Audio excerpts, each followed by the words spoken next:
And guess what, people? It's us. We're back. Season 4. It started. This is really the unofficial start because, this is our yearly Valentine's Day-esque episode, which, whereas we talk about all those other things that you and a significant other, a friend, a bro, I don't know, the people that you like can do Mhm. for Valentine's Day, watch, do, play, whatever, but that is kind of technically left of center because Yeah. neither of us really have that inkling for the traditional romantic, the rom Not com, most of the time. the Yeah. notebooks, the fucking that's what she said's, the more traditional shit is not really up our alley. So we go out of our way to look for those kind of romantic oddities Indeed. that are out there. We've done it for a couple of years now, Mhm. and happily, we aren't running out of suggestions yet. No, it seems that if even if we haven't even older things still come to our attention and we're like, ooh, hey, wait a minute, we never watched that. We need to check that out, which is a good chunk of what we actually took in this year, I would say. There's a Yeah. bunch of things that seem that I somehow managed to miss in process, or like at the time that they were released, and I was very happy to take them in later. So, But this is uh, definitely the thing we like to do.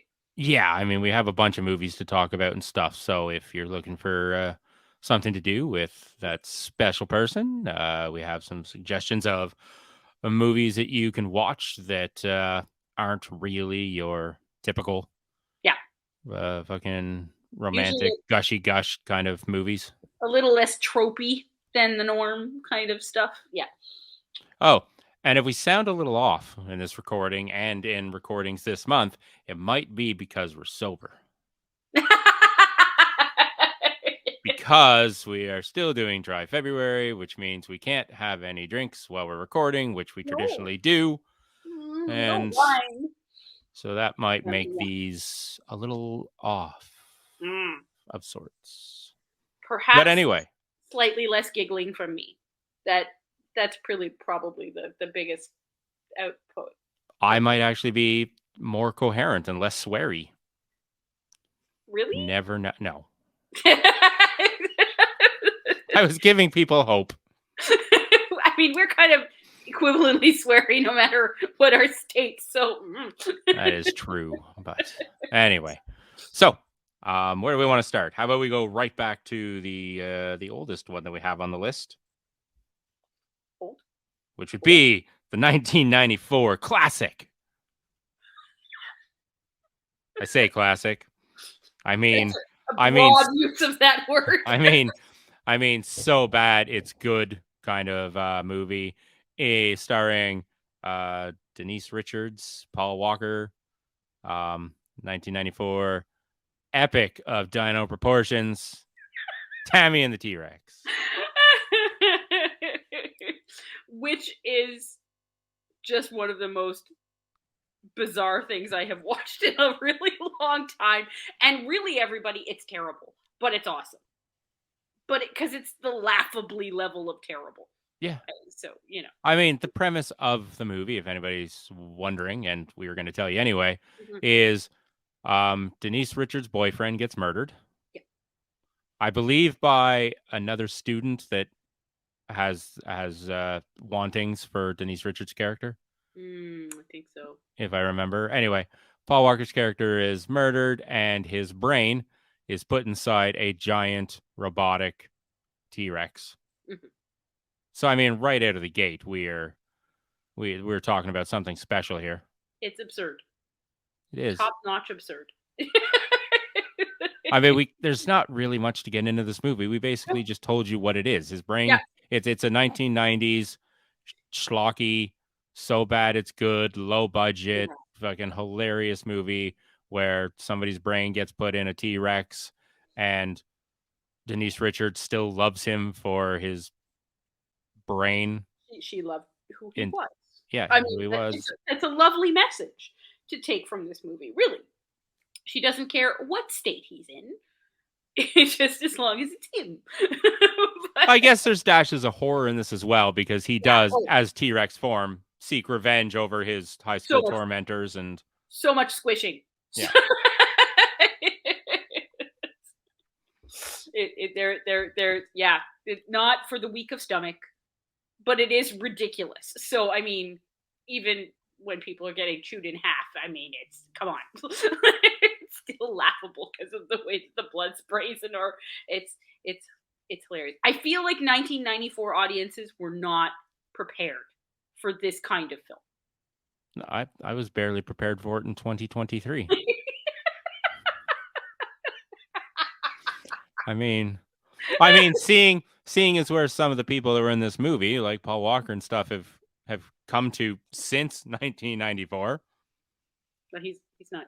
Well, I know where he is now, He's not going anywhere right but I just meant like the careers that they've had since now. Indeed. this type of fucking tomfoolery and buffoonery was fantastic. I mean, this would have been the type of shit that would have possibly or could have possibly ended careers, Hypothetically, yes. and it didn't, No, which is great because I think the people who did see it kind of took it for the awesome calamity that it is. I hope they did. Yeah. So if you and whoever you want to watch this movie with have like that weird sense of bad, low budget, Yeah. uh, shite that this movie really Yeah. is, with the hilarity of it all and whatever, then this would be a perfect pick for you. Yeah. Yeah. I mean, for budget and style of like you're thinking of like Reanimator and stuff like that, like Yeah, exactly. It's that sort of level of stuff. yeah, Yeah. like 94, but it's like 80s style special effects and Mhm. gore and visual effects and stuff like that. But absolutely hilarious. 90s dialogue all the way. Mhm. 90s like characters, everything. Good. Yeah. Good. Yeah. And who was it that brought us that like fine disaster of a thing? The director was Stuart Raphael. Raphael. Okay. Also, the writer on it too, Okay. along with Gary Brockett. Brockett. Yeah, Brockett. Yeah, okay. Brockett. Yeah. Gotcha. Anyway, now I believe the only people that I recognize from the movie were Denise Richards and Paul Walker. Everybody else is like 1990s a who's who of background characters, really. Yeah. Faces, a lot of faces I recognized for sure, but of nobody of particular note, I would say, kind Yeah. of thing. Yeah. Also, oddly, not to take away from the movie because the entire movie is good. For a Uh-huh. movie called Tammy and the T Rex shows up very late into the proceedings. Well, I mean, you know of its existence quite early, but him as the T-Rex is Yeah, I mean, it was kind of like the reboot of the Godzilla franchise, where Godzilla was there the entire movie, but you didn't see it until like the last 20 minutes. right. But so going from one movie about, I'm not even sure I can make this segue. Well, I could talk about a movie that I took in that was also quite absurd, but a little bit more on the side of touching, which would have been I'm a Cyborg. Oh, So, right, I'm a yeah, cyborg, and that's yeah. okay. So this is a Korean film, um, and it tells the tale of a young girl who gets institutionalized, and the sort of the um, a romantic development or relationship that develops between her and another patient. And so it definitely has some sort of like, Benny and June um, flavor to it as a result of that, of course. But it's super cute Yeah, and if very. June thought that she was like a combat cyborg, I guess. Yeah, her delusion is quite interesting. Like she basically tries to feed herself with batteries, like not actually eating the battery, but like putting it to her tongue and things like this. And yeah, it's quite it's quite a cute little story. It's a little bit hard to follow in places, and it goes in some weird directions every once in a while. But the core of the story is really nice. It's a sweet thing. So, I mean, it is a little bit of a caricature of folk who are mentally ill, of course, but like, some of the depictions of the people that are also in the hospital are bizarre, but it was still a fun watch, I must admit. Well, I see. I was going to take it the way of going from kind of gore to gore, Mm. Oh, okay. Yeah, we can go to gore. Where are moving we going there? from that to life after Beth. Oh yeah, yeah, yeah. That is definitely some hilarious gore going on there. I really like that film. I saw that when it first came out, and because I mean, it had Aubrey Plaza in it, and I already liked her a bunch. And it also had Matthew Gray Gubler, who, if anybody is like a Criminal Minds fan, he was definitely like the best part of Criminal Minds, in my opinion. So when he was, going to be in a movie, I was like, "Ooh, I want to watch this," and his character is absolutely hilarious. Yeah, Like, for the short amount of screen time he has, he steals the scenes that he's in. any of the Uh, scenes he's in, he's like, totally, even if you only see him for half a second. I mean, it also has John C. Riley. It's got Paul Yes. Reiser, Anna Kendrick, Molly Shannon, Cheryl Hines, Yeah, I uh, mean, everyone in Dane that, DeHaan. Like everybody in it is. yeah, everyone in there is a face. And if they weren't one before that, they became one after that. But a lot of them already had really great comedy chops at in later years, or in around that time as well. So yeah, it's a super fun watch, and that one is, the story of it's a zombie comedy. Yeah. So along the same lines as Warm Bodies, which we talked about one of our past Oh yes, ones, yes. this is somebody who is determined to still love his girlfriend, even though she is a slowly deteriorating zombie. Mhm. I mean, she comes back from the grave like first thing, like right, like it you don't get fucking cakewalked through this. Like she returns first couple of minutes of the movie, and she's relatively somewhat normal, Mhm. and then it just goes more and more off the rails with each passing scene until it basically just goes from romantic comedy to full on zombie apocalypse Yeah, style movie. yeah, Um, but still sweet. Hilarious, but also a lot of heart and some harsh moments Mm. throughout. It's a nice blend, I would say. Yeah, yeah. Aubrey Highly Plaza, recommend. Aubrey Plaza, who is great in pretty much everything that she does, is Yeah. stellar once again. Mhm. But yeah, it takes some radical turns at times and uh, throws the comedy out the window for some heft and some depth and some violence at times. I think it's good for everybody. Yeah, yeah. I think Nice blend. I think it can appeal to just about anybody, and it doesn't. This can be on a lot of different levels, whether it's the romantic or the comedy or the zombie apocalypse thing. Now, do we jump from a romantic movie where people eat each other to a romantic movie where people eat each other? Well, yeah. I mean, that It's only. it's just the general. It's just the way I to mean, go, I guess. it seems like a common the right place to take that leap. So- Though this one less funny. Far less fun. Yeah, yeah, yeah. This one So is definitely a much more serious take. So what the movie that we're talking about now is Bones and All, and this one is starring Timothy Chalamet and excuse me, and Taylor Russell, and also with an appearance or a significant role for Mark Rylance. And it's basically a love story between cannibals. So not something that is, been done before that I have seen. This is based on a novel by Camille DeAngelis, and the film actually does have a slightly different ending than the book. So if you have read the book, it's still worth seeing the movie, and maybe make some comparisons as to which you prefer. I'm very curious about reading the book now, having seen the film. Really well done, really really well done. I really like this film. yeah, I mean it's atmospheric. well directed, unique, and its styling and its story and everything.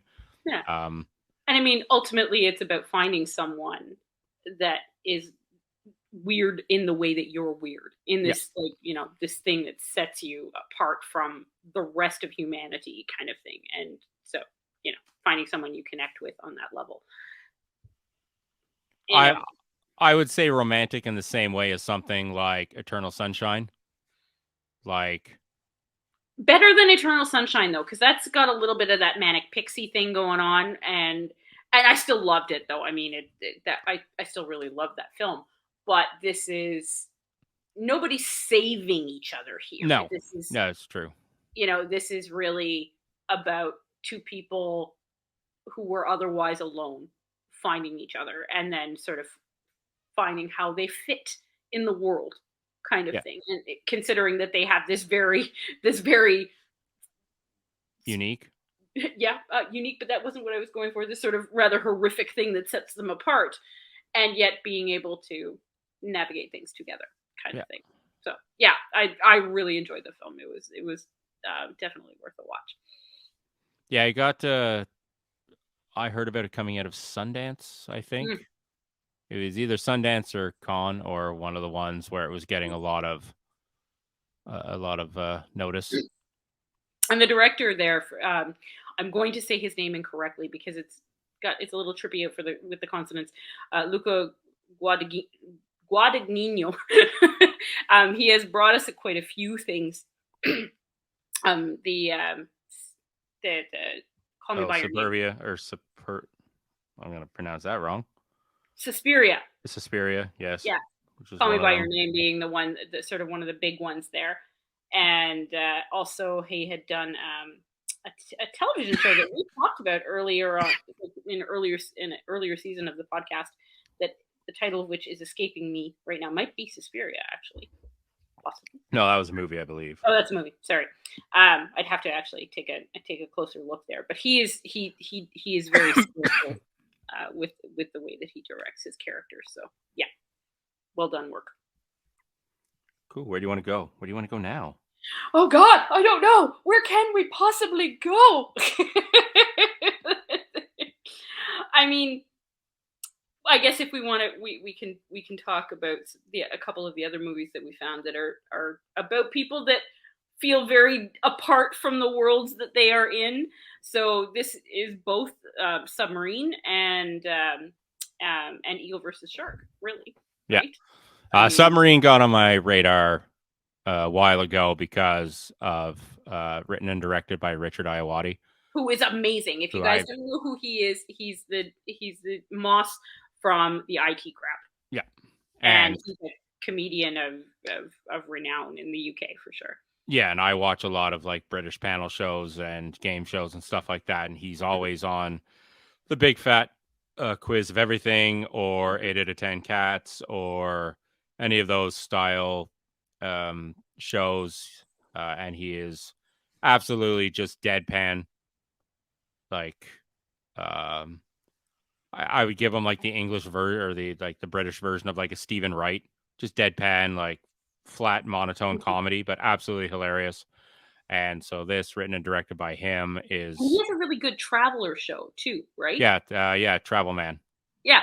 Okay. 48 hours in wherever, and where Mhm. he takes people like John Hamm or some of the other British comedians like Greg Davies or Jimmy Carr, and they go for 48 hours in Lisbon or Berlin or Austria or something, and he does like a comedic travel guide for Cool. those areas. And so if you really want like a quick like 12-minute video, 15-minute video to let you know where you should go on vacation, I'd actually do it because he tells you all of the different places that he recommends you visit, and he does it on the dime. Like he tells you the cheapest way to see some of the best Nice. things in these like instead of going up the Eiffel Tower and spending Yeah. No. however much it costs to go up it, there's like another building, Arc de Triomphe. We did Arc that. de Triomphe, right Yeah. across the street, where you can Mhm. go up there and you can actually see the See Eiffel the Eiffel Tower. Tower? Yeah. Yeah. Brilliant. Yeah. So you can go basically as high and see the rest of the city as well, see Mhm. the rest of Paris as well, but also see the Eiffel Tower in your Yeah, view too. yeah, So it's he quite fun. does things like that. So Yeah, yeah. it's a good show. But that's Needless to say, wandering away from the we fact. like Richard Ayoade. So therefore, when we found out there was this movie directed by him, we were like, we need to see this movie. So we did, and I definitely really liked it. Of course, the Oliver Tate, played by Craig Roberts, kind of portrays a pretty typically nerdy kid that is like maladjusted, Yeah. right? And so he's not particularly inspirational, I would say, but No, I his mean his motives in the movie are basically the same motives from like the American Pie movies and yeah, Superbad and shit. He yeah, wants to lose his virginity by his 16th birthday because that's what every guy, every teenage boy dreams of doing. hmm And he wants to keep his mother from getting back together with her ex. So he's your typical kind of introverted yet horny teenage boy. yeah. Like, So on so that level, not so atypical. But the relationship that he does end up developing, with with Yasmin Page, with Jordana, is quite her character is quite different. She wants none of this like romantic bullshit, but definitely wants somebody who is like not a dick. And of course he fucks up a few times here. I Yeah, mean, it does follow some of the classic romantic movie tropes, yeah, but I like how but it I was. think it's saved a lot by Richard Ayoade's writing. The Yeah, characters that are developed, the actors involved, and stuff like that. Like, yeah, yes, this is probably our closest to the traditional tropey kind of romantic movie, yeah. but saved by performances, writing, and everything like that. Yes, Like, yeah, for sure. And like Sally Hawkins, Noah Taylor, and Patty Constantine are also fantastic in their bits where they show up. And also an early appearance, from oh my god, I've lost her name. Sorry, give me a second. Gemma Chan. right. Okay, so I have become familiar with her through Humans and through Eternals, but this was an earlier work that she had done, kind of thing. And I really like a lot of her. I like a lot of her stuff, and I was happy to see her doing something else as well. So yes, I still, even if it's a little tropey, it also still had a little bit of a Wes Anderson feel to Yes, it, I felt that kind too. of thing. Maybe it's because of the age of the kids or something along that line. But it was also like the settings of them like lying in the bathtubs on at the docks and things like that. There was Yeah, and just I mean, a lot of the scenes are just like them standing together somewhere yeah, with like a pulled back camera, yeah, where Wes Anderson used to love to do that with two people just standing there, and the whole right side of the screen is just empty, yeah, and it just holds on them for like an extra long time to mhm, make you feel like the emptiness and the loneliness, and then the togetherness that they are experiencing, mhm, like showing that they're two people in a world of emptiness, like of yeah, nothingness, kind of thing. yeah, So really well done. Again, mhm, like it's romantic enough and kind of along the straight and narrow enough for everybody to enjoy if you're into those style of like the Notebook style of romantic movies or whatever. But again, elevated by script and performances and yeah, stuff like that. yeah. Very well done. And now for another movie with slightly more outrageous characters Yes, and writing and whatever entirely. is Eagle versus Shark, which is brought to Mhm, us by Taika Waititi, starring mhm. Jermaine Clement, and and Lauren Taylor, who is also one of the writers Yes. of the movie, along with Taika. Uh, this is absolute hilarity for me. Like classic. This is like Jojo Rabbit style Taika writing Oh yeah.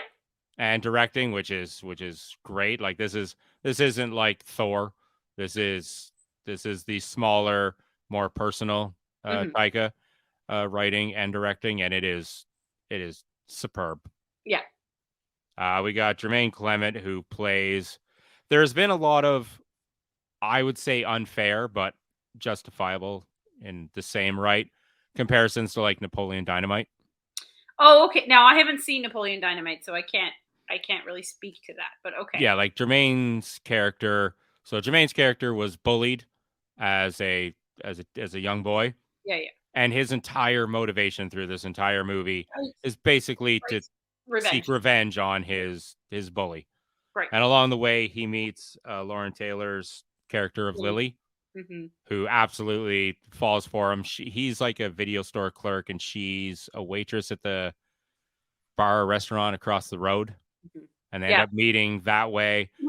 No, no, it's not a bar. She works at a fast food chain. Fast food chain, right? Sorry, it's a and restaurant. yeah, yeah, I yeah. have watched a shit ton of movies over the past 2 days. I'm gonna blur lines. I don't know. Like we've had this list of movies going for I don't know how fucking long that we were supposed to Oh, watch, and yeah, my lovely co-host managed to do that over time.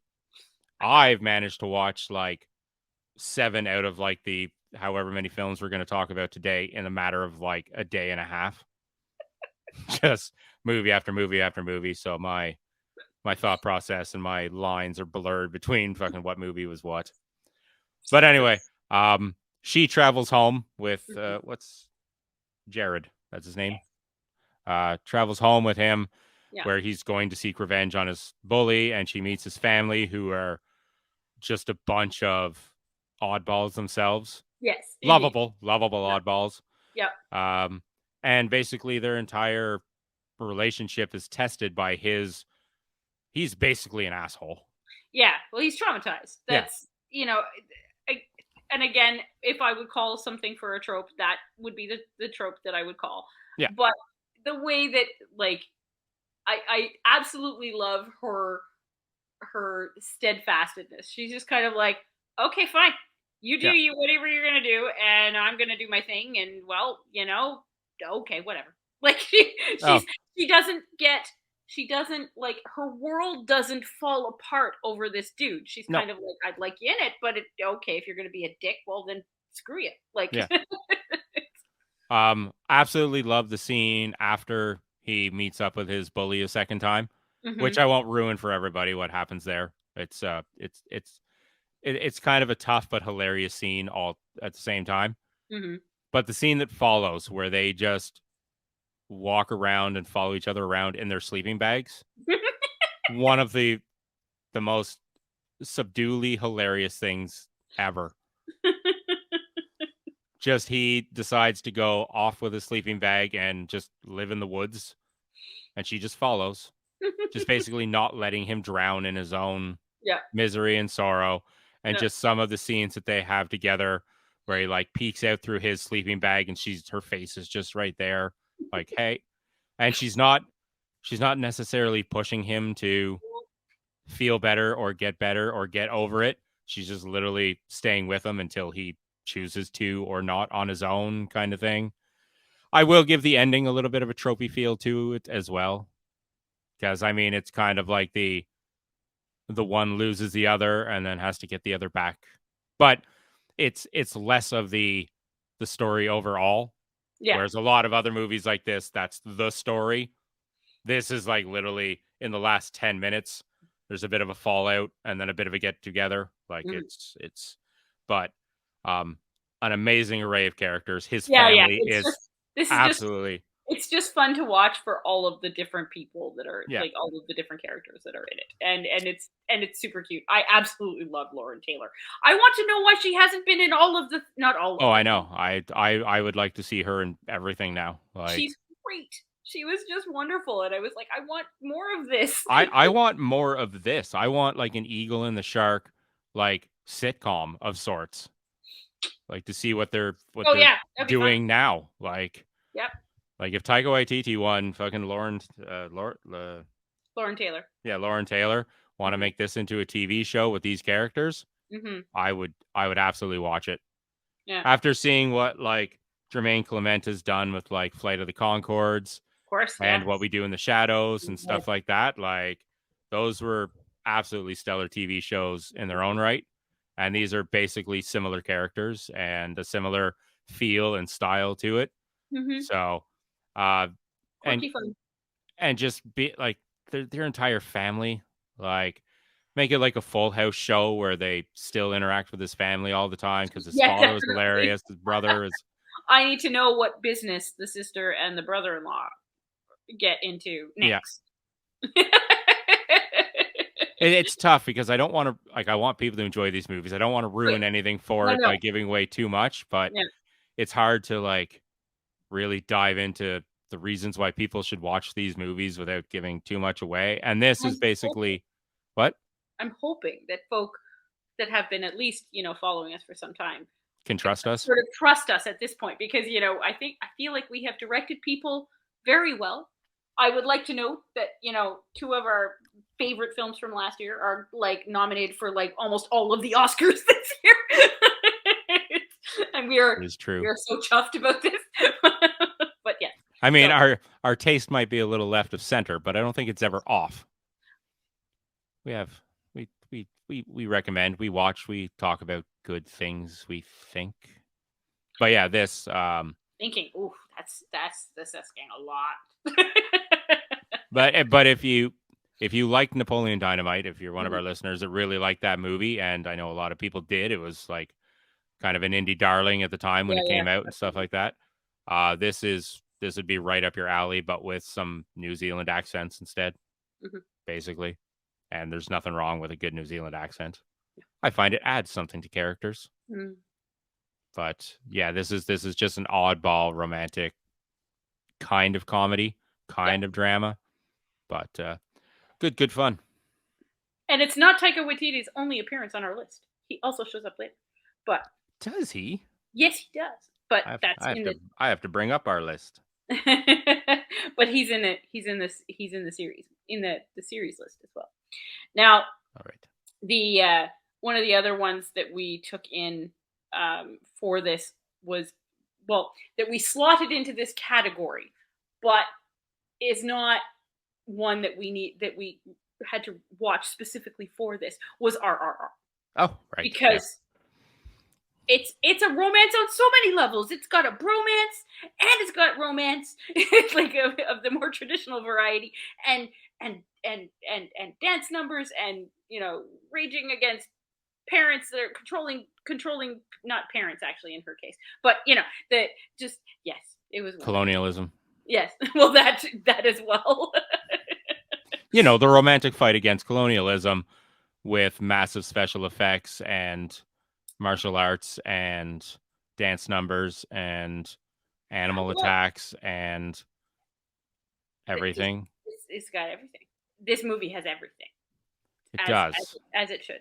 But I mean, this I would just recommend the two people. I don't care who you are. yeah, and all persons should watch that. All persons should watch this movie. Yeah. So, Everyone uh, I know who has watched it has just been like, "This is a hell of a thing, and it's awesome." So, I mean, yeah. I've been watching like reaction videos that have started cropping up, seeing since like Natu or Desi Notch, depending on what language you're Mhm. watching it in, got its nomination or its Well, win at the yes, Golden Globes, I believe, yes, and then its nomination for the best Oscar, best original song film. for the Yeah, Oscars and stuff like that. And people yeah. have done YouTube reaction videos on the dance scene and that song, and so, and it's like it's just wonderful to see Mhm. that this. Which, Um, because of course, when we watched this ourselves, we were both. I don't know if I watched it before you or if we were watching it at the same time, but I remember very specifically being like, movies that have dance offs in them are the best ever. That was literally the first thing I said oh yeah, about like we've now created a special for this season of all those movies that just have random dance sequence in them, it. and I also remember that finishing this movie just in general and just texting you like, well, holy shit, that's that was the thing. It's just I mean it's long, Oh it's yes, but whatever. but I mean it flew by, and it has so many different genres and aspects of it that are just so enjoyable. Hmm. Whether it's the overtop Bollywood style action to song to comedy, because it's got moments of Oh, slapstick comedy in it. absolutely, The yes. dance number, the whole battle against colonialism, the romance between Bream. Oh, like you're talking about the two The leads kind yeah, of thing. Or are you talking about I'm the talking about Bream and Jenny. yeah? Oh, okay, yeah, yeah, Yeah, Bream, right? yeah. That was his Beam, name. beam, Beam. Yeah, beam. Yep. Behem and Jenny. Sorry, is one of those like Yes. fish out of water kind of Yes. romances. I Yes. mean, but yeah, just a stellar movie, which we're going to talk about later on this year as well. When we do other specials that will be coming Mhm. up. Yeah, we'll be talking about those in the next episode. Like the what will come. But like as we had a conversation earlier about like what is a what's a romance film, and to me like a romantic film, regardless of the nature of whether there's a relationship being discussed, it's usually there is some relationship, not necessarily between a couple that are or people that are going to become a couple, but it's those that have an like this the kind of ending that make you feel sort of satisfied.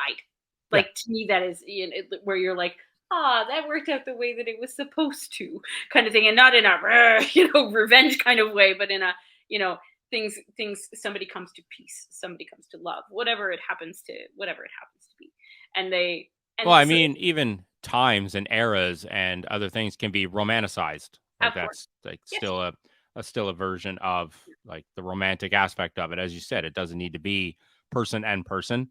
hmm It can just be a way, a thing, a style, anything that hmm can be romanticized. hmm And this is more about things that people can enjoy as a couple or as just two people that kind of bring a blend of a bunch of different things that people may enjoy.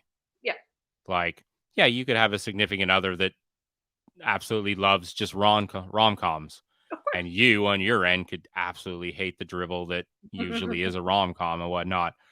But it's finding like a nice blend of the typical romance with a bit of off the trail kind of stuff and finding that blend, which is what we tend to do because I am neither of us are really a fan of traditional romance. Yeah. Like to we like to bend it a little bit and Yeah. find the romance in more of the off off color stuff. Yeah. Now, for of course, movies are one way to consume this, but there are other, media. There's other media that we can be exploring in this way. And for me, I take in a lot more series than you do. So there are certainly a number of those that have come up over time that are, and some quite recently that really fit into this a little bit, non-traditional sort of approaches to a romantic angle kind of thing. And one of the series that came out last year that I really loved and is just a really a really great approach to romance was The English. And I've talked about this one quite a bit over the last year, and I still absolutely adore this series, and I really like the romantic angle of it, kind of thing. So I don't want to get into a lot of details. I've talked about this one before, so I won't spend too much time on it. But do watch it. So good, so good. And that one I think is on Prime, if I remember correctly. I believe so. Now, the other appearance that I was mentioning before from of Taika Waititi is one of the next series I wanted to mention, which is Our Flag Means Death. This is also a comedy. So, we have It's also a pirate movie or show. and it's a pirate show. And it also incorporates just a little bit of actual history in there, which I think is fucking fantastic. I love it when there's the blend of fiction and history, because then I get to have like the extra fun, because I'm weird like that, of going and learning what the actual history happens to be. But this is excuse me, as I cough my way into I don't know what. So this is like a story about Blackbeard getting being like romantically involved with with with another part, and it is awesome. It is so good, and there's like also a like a a person that's like, living under a fake gender in order to be a pirate, and all of these other kinds of things. It's playing a lot with like gender roles and sexualities and all of that kind of stuff. So it's a lot of fun. It's a really great show, and it will just lighten your fucking day. Like just it's just wonderful. So I highly recommend that. And also, it happens to be one of two pirate series that is on my list. So pirates are romantic. Who let's face it. The other series, of course, another one that I've talked about a whole bunch is Black Sails. So there is, This one's a little more on the gritty side of the oh yeah, yeah. piratey goodness. It is not a comedy in any way, shape, or form. And again, also a mixture of history and fiction kind of thing, with lots of highly informed by history kind of thing. And there is a very significant romantic subtext to it kind of thing. And, or sorry, not subtext, subplot kind of thing. So yeah, super, super amazing. Another period piece that I really loved, and I don't think it gets nearly enough attention, is the BBC Three Musketeers series that aired a few years ago. And if people haven't watched that one, I highly recommend tracking it down and giving it a watch. It is, the action fun that you will get with the Three Musketeers, because of course they're, rebelling against an oppressive system. The costumes are fantastic and the characters are great. And then there's all of these, like, the romances of the Musketeers themselves kind of thing. And there's some really fantastic love stories in there. I don't even think I knew that one existed. Oh, you should definitely see that one.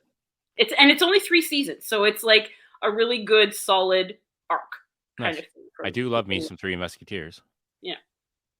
No, highly recommend it. Now, I cannot mention TV series, of course, without talking about The Last of Us episode. Right? Yes. I mean, we are, of course, both of us deeply involved in watching The Last of Us right now, and their third episode with Nick Offerman was one of the nicest pieces of television that has ever happened, and this incredibly romantic storyline of him and his lover, and not what I expected out of a zombie apocalypse show in any way, shape, or form. Not what I expected either, seeing as Bill's storyline. So Bill, the character played by Nick Offerman, his storyline in the game, completely different. They hint that he has a quote unquote partner. Yes. But in a game where it's like a post-apocalyptic zombie thing, partner in the game could easily mean just somebody you've holed up with to survive the zombie apocalypse and stuff like that. Somebody that you are running crimes with, like, to survive. And like they hint at it in the game, and if you pay close enough attention, you realize that it was a lover, like it was like his partner meant partner, stuff like that. But they didn't give him like a character. No. Like Frank was not an actual character. All you do is later in the playable scenario that Bill is joining you in the game, you just find a note from Frank where he basically asks for forgiveness and basically says that he couldn't live with Bill's ways, and he went to take off and then ended up dying. Yeah. So in that way, they kind of lead you to being like, oh yeah, by the way, this was a romantic partnership, right? But they don't dive into it. So for the episode to just fully embrace and give the backstory to two characters that in the game didn't necessarily feel as important, was like a really nice touch. And it was so beautifully done in all of these like little moments that were quiet, but then there was, like when they, with the whole growing of the strawberries thing, which of course has like taken the whole internet by storm, particularly, but also in like, the chaotic moments where their existence was threatened and things like this. It was so beautifully done, the kind of the way that you would want, or not the perhaps the way you would want, but you know, at the end of a life, to have had a relationship like that, it would just be beautiful, kind of thing. And it was a really gorgeous exploration of that. So my hats off to Nick Offerman and Murray Bartlett, who played Frank in that particular episode. It was one of the most beautiful things I've seen in a really long Another show that is interested me time. is the end of the fucking world. Oh my goodness, such a good show. Such a good show. I have watched that one, and yeah, fantastic. And Yeah, basically, it's a story of I think he's still a teenage boy yes, yes. that believes himself to be a serial killer Yep. and um, meets a girl and goes on a road trip. Mhm. And just another one of those like oddball, two out there characters finding each other Mhm. and kind of centering each other, I guess. Mhm. So again, you can say what you want. Haven't seen it, just it's interests me, and I do plan on watching it. Yep. And like I said, we haven't seen everything that we are going to talk about. Some of us just have piqued our interest. So, I mean, if I'm interested in seeing something, I don't see the problem in recommending other people Oh no. Yeah, see yeah. it as well. I can support that recommendation for sure. I watched that when it just after it came out, and really really liked it. Is that it for TV? I think that's really it for the only other series that I would mention. More, how do I put it? Is the show The Great, which has Elle Fanning, I think, is it? Yeah, I'm pretty sure it's Elle Fanning. Just let me look at it. It's one of the Fannings, but also Nicholas Hoult, who Mm-hmm. is just fantastic at playing goofy fuckers. And I don't know what he's just so good at it.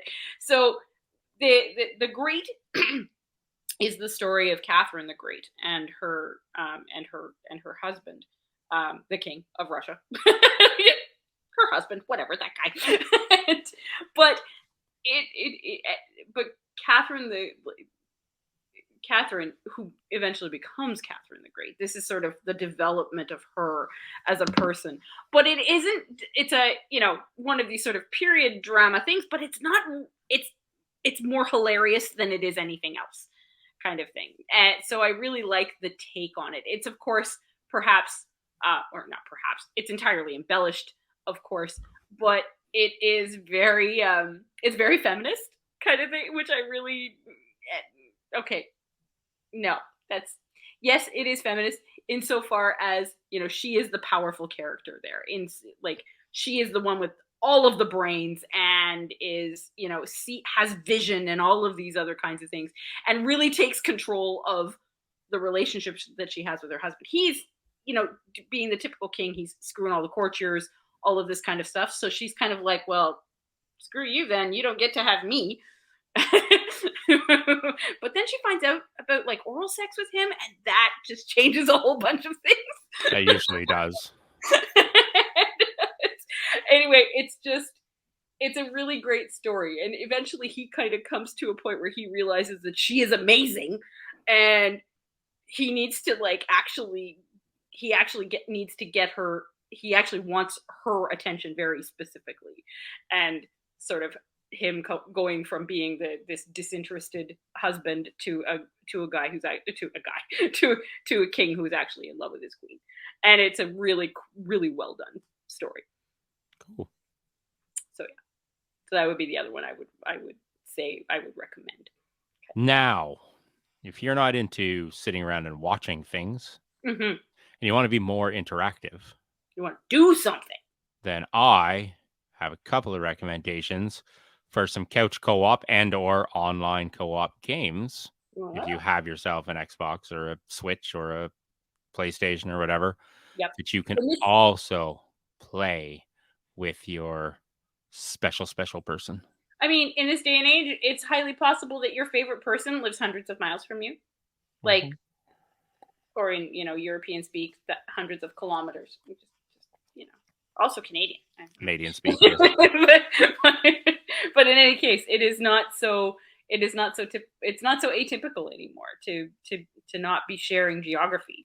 So yeah, this is a some of these kinds of games are a really great way to share time with each Yeah, other. and I mean, so this would be good, like if both of you are gamers, Yeah. or if one of you is a gamer and one of you isn't, but the one that is a gamer wants to introduce gaming to their significant other and like let them come into their world with them.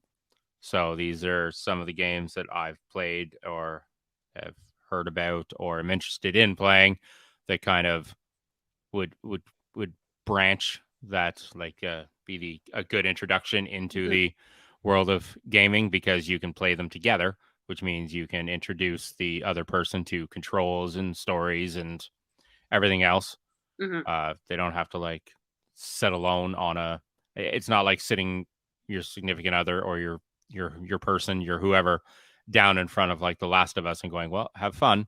Like these, you're playing along with somebody in these, so it's like a good introduction for them to um, kind of tag along with you, and you can help them along. But some of the games that I have listed here, one is A Dusk Falls, which is a game that I reviewed, I think earlier this or last or sometime in the summer of last year.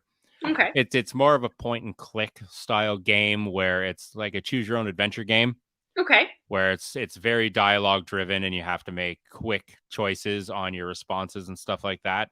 Okay. And depending on what you do respond, what you do answer, the choices you make, uh, changes the story as you go along Oh, cool. with like multiple endings and multiple different story paths. You can play it co-op, whereas both of you have to agree On the on decision. on the answer. Oh. So This could also start fights. so Yep. basically like the on the screen, the and you weirdly you can play this game on your phone Okay. while you're Oh. playing it on like the Xbox. And they Oh, hook so together so you can pick your response just on your phone.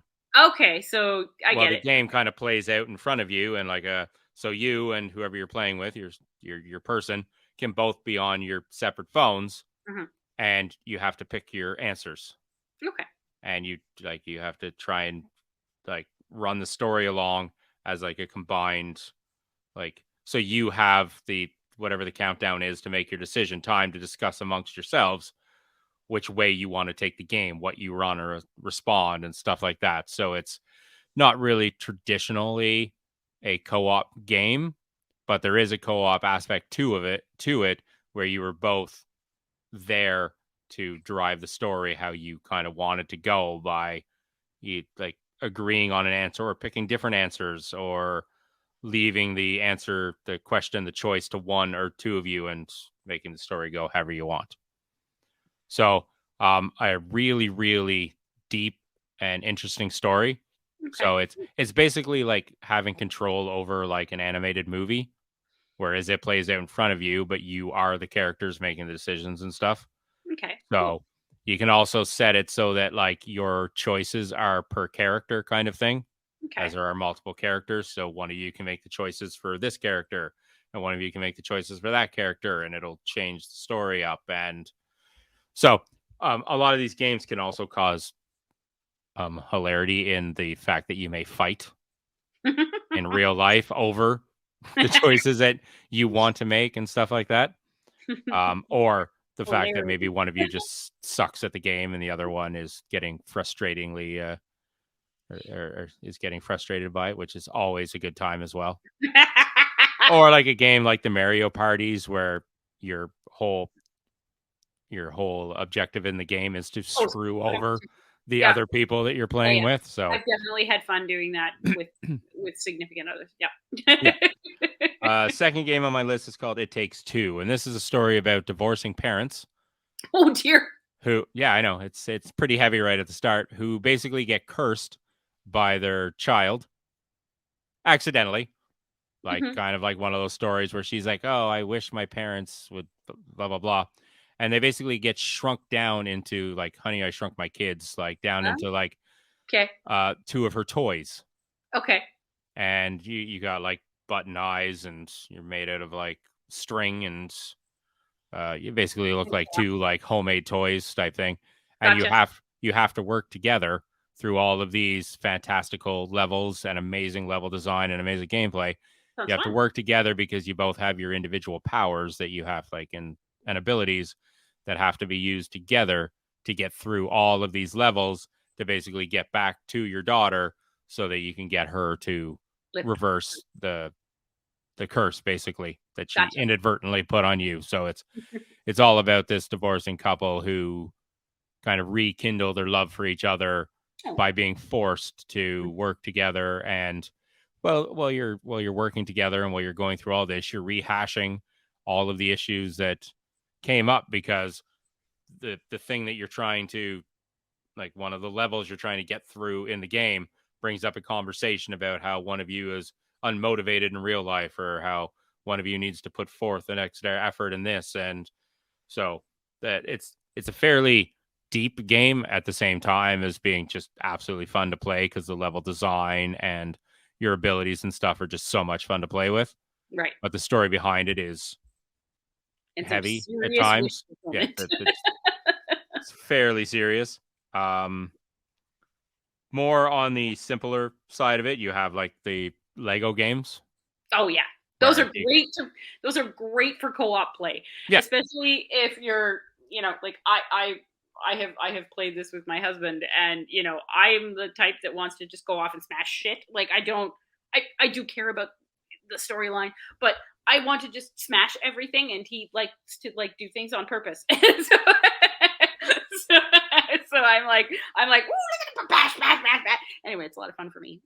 yeah, you can just run around doing what you want, smashing things, and he'll basically carry the story along. Yeah, and And you're eventually he'll be like, I need you like over yeah, I here need to you do to this come thing. to this Well, door. You'll be like, okay, okay, fine. fine. And just recently, the Skywalker saga, so all 9 games, Yeah. just came out on Xbox Game Pass. So Oh, if you're an nice. Xbox player, I've downloaded. I haven't started it yet, but I've downloaded it. So if you're an Xbox player and you have Game Pass, it's basically a free download for you, It's a freaking great and game. you can sit there and spend the day smashing Lego blocks and playing your favorite kid. There's something like 60 some playable characters There's so much. through the entire game, and it takes place over all 9 movies from A New Hope all the way to the last Skywalker. And I mean, if I wasn't doing a PhD, that's probably what I would be doing. yeah, and then there's the simpler games where you just like moving out, heave ho, stuff like that, where it's just both of you. Moving out is basically you both are running a moving company and you have to work together to unload a person's Okay. house, move them, and then move them into their new place. All right. But if you don't work together, you can basically break everything. Right. Yeah. Like I both can of do you have that. to pick up the couch at the same time and walk it out the door. And if Right. one of you doesn't, then you're just dragging it and ruining it and stuff like Mhm. that. Like it can just cause absolute disaster. Heave ho is your basically 2 little balls with arms, Okay. and you have to swing yourself through these levels. But the bumpers that you control with Mhm. are your hand grips, Ah, okay. and you can grip to each other.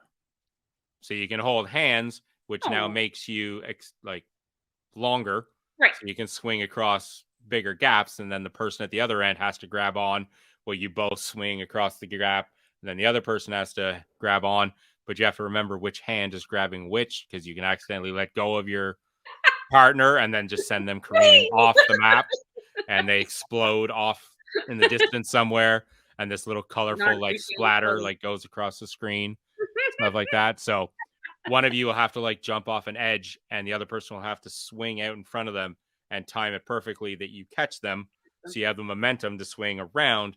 Now let them go so they can fly up to like another like level. And it's a very simple game with very simple level design, and but the working together aspect of it is like, and you can play up to 4 people, so if it's not just you and your one other person, you have 4 of you in this big line of trying to swing each other, and then the people in the middle have to remember which hand they're grabbing to which and stuff like that. So absolutely crazy game. Or Sounds you pretty can settle it right down with like a game like Stardew Valley, good. which I play, which is basically just like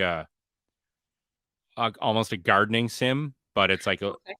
it's you take over like your grandfather's old farm, Okay. and there's a general store in a little town, and there's fishing and crops to grow and animals to raise, and go to the general store to buy stuff, and there's people in the town that you can do favors for to earn their Right. friendship Okay. and stuff.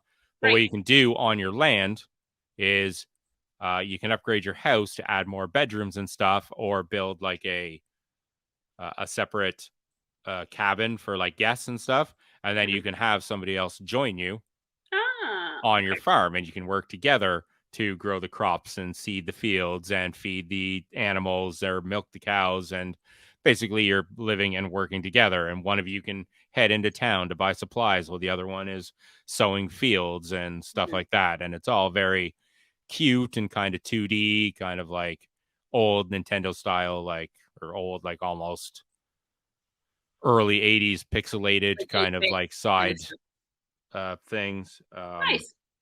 Or you can play something like Stranded Deep and just strand both of you on an island somewhere in a raft, and you have to go from island to island finding resources and build a Right. hut and build a something to collect water and swim down to sunken Survival. ships to find stuff that you can use and build a fire and a hut. And but you can play it co-op, and you can work together to do these things. Cool. And you can battle snakes, and one of you gets poisoned and the other one has to go create an antidote. And eventually you just basically trying to find all the parts for a plane so you can fly out of there. But it's Ah. much, I've been playing this game for years, and then just realized in the last little while that you can play it multiplayer. I was like, oh, this would be so much fun if I stranded a friend on this island with me, stuff like that. So um, a couple of games. There's one called Spirit Farer, which is interests me, and basically you play the captain of the ship to of the dead. Ooh. You're Okay. transferring the spirits Right. to the realm, Gotcha. and one of you controls that character, and the other one controls a cat on board the ship. Mhm. And you can it's basically more to deal with the conversations and stuff that you have with the souls that you're transferring and stuff like that. But that just to have somebody else on there, really it's just about having somebody else in the game with you to Yeah. enjoy the conversations and to experience the game with you. So That's cool. those are a couple of good games that you can play with somebody that you like well enough to introduce to gaming, or To that interact with. that that you enjoy interacting with, or that you feel that your bond is strong enough not to hate each other after playing a co-op game together, where you can literally It is a relationship test. it This is is like, we not of the same kind of relationship, but we have talked about doing this like co-op gaming thing because I'm a like gaming noob, but there's lots of games that I do enjoy, and we have talked about doing these things. yeah, we've thought about adding like a Yeah. game streaming channel to Yeah. our whole little empire that we're building in the pop cult experience. Fire. Yeah, yeah. Anyway, those are some movies, some shows, some games. We had a bunch more on this list, but we're going to I save mean, those for another time because yeah, we tend to do these episodes once a year. So why give you everything all at once? that would be silly. But two that we did mean to talk about that we didn't want to talk about, or that we had highlighted in blue that we were going to talk Mm. about and never got around to, that I think deserve a mention before we leave. Seeing Mhm. as we were just talking about games which Mhm. are animated, You can talk so we'll about. jump back into the movie side of it with some animation. And if you want two fun animated movies to watch with your person, your whoever, we highly recommend the Shrek series, Of course. because I mean the bond, the love, the everything, the romantic bits between Shrek and Fiona are, I mean, that's some of the most realistic like relationship goals out there Mhm. for a very clever, very well done, very hilarious series of movies in the Shrek series. I think those two have one of the strongest bonds out of any quote unquote couple from movies, television, anything. And then the other one is a very simple relationship. Yeah. Relationship which basically comes with no words. Nope. Just But comes with some beeps sometimes, and some boops. yeah, but And not that's the relationship between Wally and Eva, yeah. which I find is just very touching. It's just, I mean, that whole movie is super cute, and yeah, the relationship between them. And Well, again, it's it's the story of two people coming from completely different worlds yep. that find a common bond and a common love for each other in a very weird way, seeing as neither of them have feelings or emotions or I would say Wally definitely had feelings. Eva was a little slow to come yeah, around. but she did. She saw the goofiness in Wally. Anyway, just wanted to throw those ones in there. Again, Yeah, if you haven't seen Wally or Shrek by now, then again, I have to question why you listen to our podcast. really, like what? But so hopefully we've piqued your interest in some of the movies that we did talk about. Mhm. And seeing as by the time you listen to this, it should be Valentine's Day, or Valentine's Day should be a day or whatever away. Hopefully we gave you some ideas of how to spend it if you're looking for something to do. Indeed. We will be back next week, I believe. And I know we've kind of started this without like a proper intro into the new season and any sort of hoopla and sound effects We'll and do the hoopla next. intros and everything. But we're going to come back next week with the whole reintroduction of season 4. We kind of treat this as a special one off on its own kind of episode, as it somewhat is. So, yeah. So that's that. That's the episode. That's an hour of your time you just wasted listening to us fucking talk about the quirky and the oddball and the absurd side of romance. Mhm. So we hope you enjoyed. Those are the fun parts. Yeah. So if you do take in anything that we recommend, or if you have anything that might be a little bit quirkier that you yourself have watched and want to Mhm. recommend to us, well, we'd Yeah, love for you to post it in the comments. definitely. Of course, like and subscribe to the podcast. And if you're seeing this in the new format of video, because you're currently on YouTube watching us, well, then hit the little bell, click on the little subscribey thing, leave a comment down below, hit the thumbs up, do what you do. We don't do YouTube, so we don't know all of the fancy Yeah, things that you can no, do don't to know. let us know that you We're gonna like learn. us, that you really, really like us. But you should probably do those so we know now. We are desperate for your approval. We want your love. Anyway, that's the end of the episode. And we will see you next week. Bye bye.